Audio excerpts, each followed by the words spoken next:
Assalamualaikum warahmatullahi wabarakatuh. Jumpa lagi bersama saya di Paradigma 45. Sahabat Paradigma 45, baik pada kesempatan ini masih terkait dengan nasab dari Balawi yang hari ini berpolemik dan begitu tinggi gejolaknya di Indonesia karena ada sekelompok habaib yang kemudian mengaku sebagai zuriat dari Nabi Muhammad SAW, yang mengaku sebagai Balawi dan katanya merupakan keturunan dari Ubaidillah.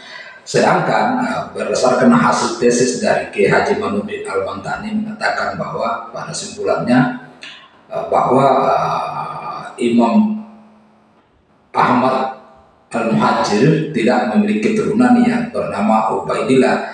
Maka dengan sendirinya disimpulkan dalam hasil tesis Kiai Haji Manudin tersebut bahwa Ubaidillah bukan keturunan dari Imam Ahmad Al-Muhajir. Nah, polemik ini kemudian sampai kepada bentuknya polemik nasab yang ada di Indonesia di kalangan habaib yang mengaku sebagai zuriat Nabi dan merupakan keturunan dari Balawi yang katanya merupakan keturunan dari Ubaidillah.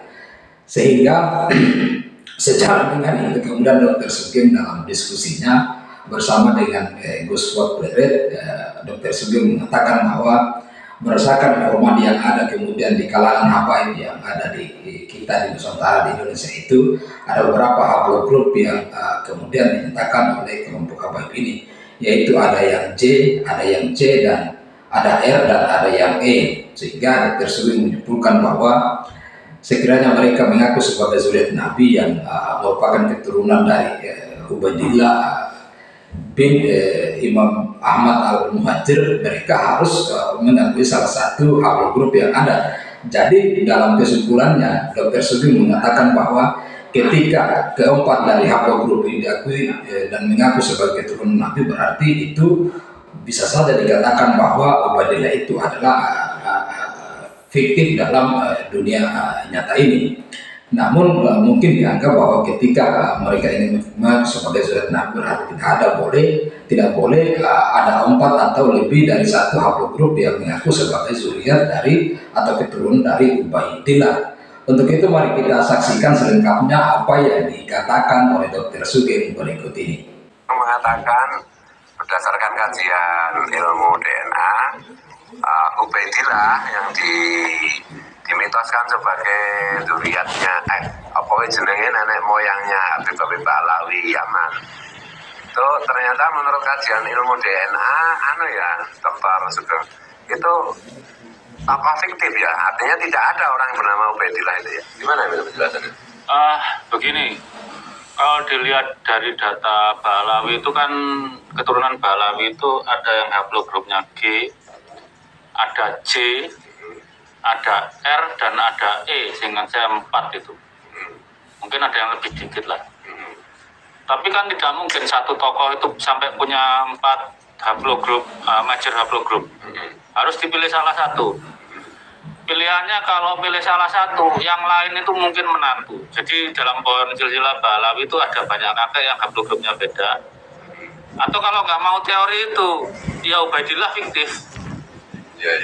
Karena nggak mungkin satu orang itu sampai 2 atau 3 haplogrup itu nggak mungkin. Menurunkan generasi berikutnya kok ganti-ganti haplogrup. Iya, kalau kakeknya J ya keturunannya J, kalau kakeknya E ya keturunannya E, udah aturannya begitu, keputusan Tuhan itu begitu.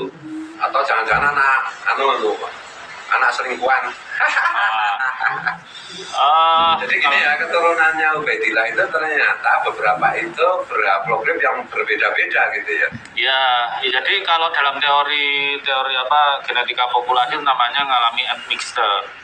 Jadi sekian generasi mungkin ada mantu dianggap anak kayak gitu. Jadi kalau Ubaidillah itu benar ada, berarti yang berbeda grup itu mungkin mantu-mantunya dari generasi keberapa.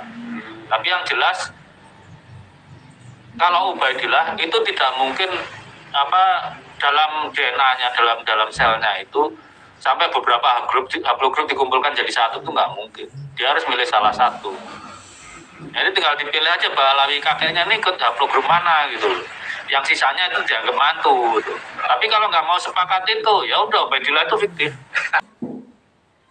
Iya, ini kan ternyata kemudian Dokter Sugeng menjelaskan secara lugas dan tegas bahwa ketika kita mengaku sebagai keturunan dari Ubaidillah dari beberapa habaib yang ada di Nusantara di Indonesia ini, kemudian mereka harus membuktikan bahwa haplogrup atau hasil dari DNA-nya itu harus mengaku salah satu di antara 4 yang kemudian mereka mengaku sebagai keturunan dari Ubaidillah atau mengaku sebagai suriat dari Muhammad SAW. Namun ketika teori ini kemudian mereka bantah bahwa kesemua dari haplogrup yang ada yang mereka sebutkan itu adalah keturunan dari Ubaidillah, maka itu tidak bisa diakui sebagai zuriat atau nasab dari Malawi atau Ubaidillah ini. Sehingga Dr. Sugeng menyimpulkan bahwa mereka harus mengambil salah satunya dari hasil haplogrup atau hasil DNA ini, karena ketika mereka katanya membantah teori itu berarti mereka tidak bisa diakui sebagai zuriat atau keturunan dari Ubaidillah dan Nabi Muhammad SAW. Dan bisa dikatakan bahwa menurut Dr. Sugeng bahwa Ubaidillah itu adalah fiktif di dunia nyata ini. Untuk itu mari kita terus saksikan di channel ini. Wassalamualaikum warahmatullahi wabarakatuh.